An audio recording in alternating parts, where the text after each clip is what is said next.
Akhirnya setelah bertahun-tahun gue menunda untuk membeli seri iPhone yang versi Pro, sekarang di tangan gue udah hadir iPhone 14 Pro. Gue akan share ke kalian 5 alasan kenapa akhirnya gue memutuskan untuk membeli iPhone ini. Sekarang kita opening dulu.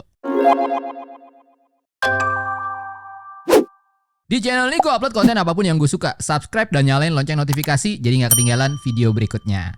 Sebenarnya gue itu udah lama banget penasaran pengen nyobain iPhone yang versi Pro buat gue jadiin daily driver. Namun setiap tahun keputusan tersebut selalu tertunda. Alasannya karena menurut gue iPhone itu udah berada di versi mature dari segi teknologi, desain, dan inovasi. Sehingga dari tahun ke tahun tampilannya ya gitu-gitu aja.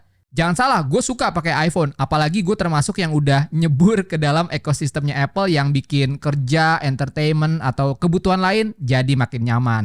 Tapi kalau ngomongin memilih iPhone, prinsip gue adalah selama nggak ada tampilan baru yang menarik dan bikin excited, mending gak usah ganti. Atau pilih versi yang biasa aja, bukan Pro apalagi Pro Max. Nah, baru di iPhone 14 series ini akhirnya gue mantap untuk memutuskan, oke, kayaknya ini saat yang tepat untuk nyobain iPhone seri Pro jadi daily driver gue. Dan gue punya 5 alasan terkait hal tersebut. Oh ya, tentu aja ini bukan review ya, ini first impression aja secara gue juga baru hands on barangnya beberapa hari yang lalu. Namun gue memang berencana membuat reviewnya khususnya tentang performa kameranya. Klik like dan komen di bawah kalau kalian emang mau lihat juga review kamera dari iPhone 14 Pro ini. Oke, tanpa berpanjang-panjang lagi, ini dia 5 alasan kenapa akhirnya gue beli iPhone 14 Pro. Alasan pertama, karena ini akan jadi iPhone versi Pro pertama gue yang akan gue gunakan sebagai daily driver. There's always the first time of everything, katanya sih gitu. Kalau sebelumnya gue pernah pakai iPhone X, XS, XR, iPhone SE, dan yang sekarang gue pakai jadi daily driver gue saat ini adalah iPhone 12 mini.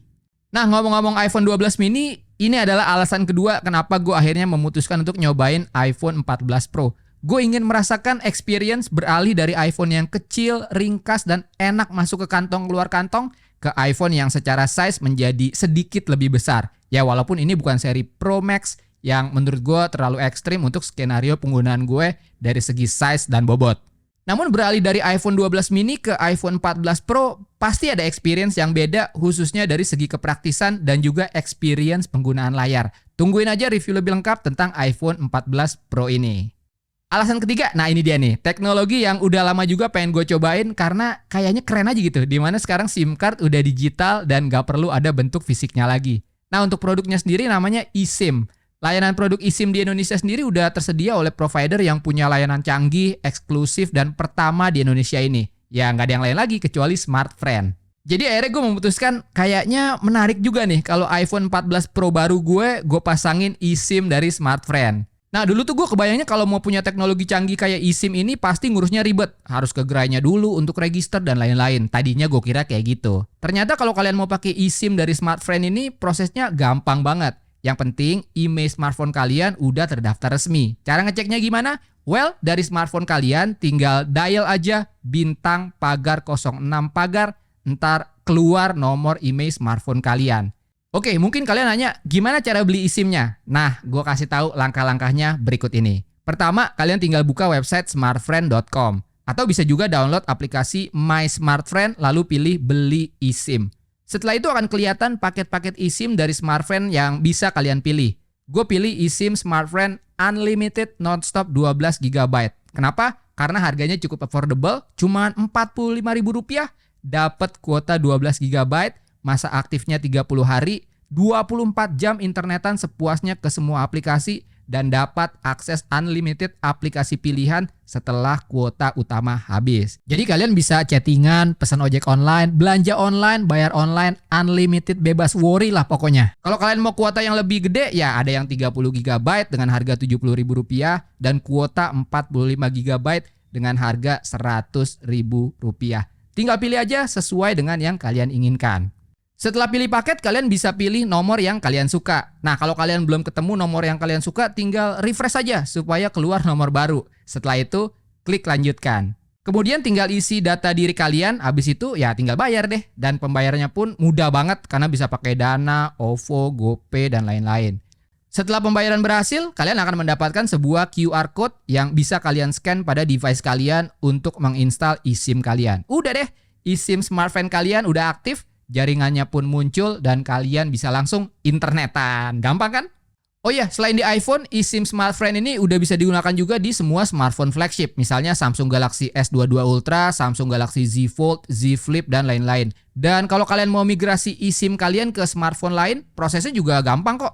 Untuk informasi lebih lengkapnya, cek website yang akan gue sertakan di kolom deskripsi. Untuk speed internetnya sendiri di daerah rumah gue di Jakarta Selatan udah lumayan kenceng. Rata-rata di atas 25 Mbps. Bahkan kadang bisa dapat hingga 70 Mbps. Ini udah lebih dari cukup dan puas banget lah. Nah, untuk pembelian eSIM kalian bisa cek di link berikut. Nanti akan gue cantumin juga di kolom deskripsi.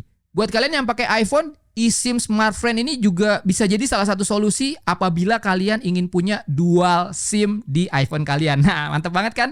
Oke, sekarang kita lanjut lagi ke alasan berikutnya kenapa gue memutuskan untuk membeli iPhone 14 Pro.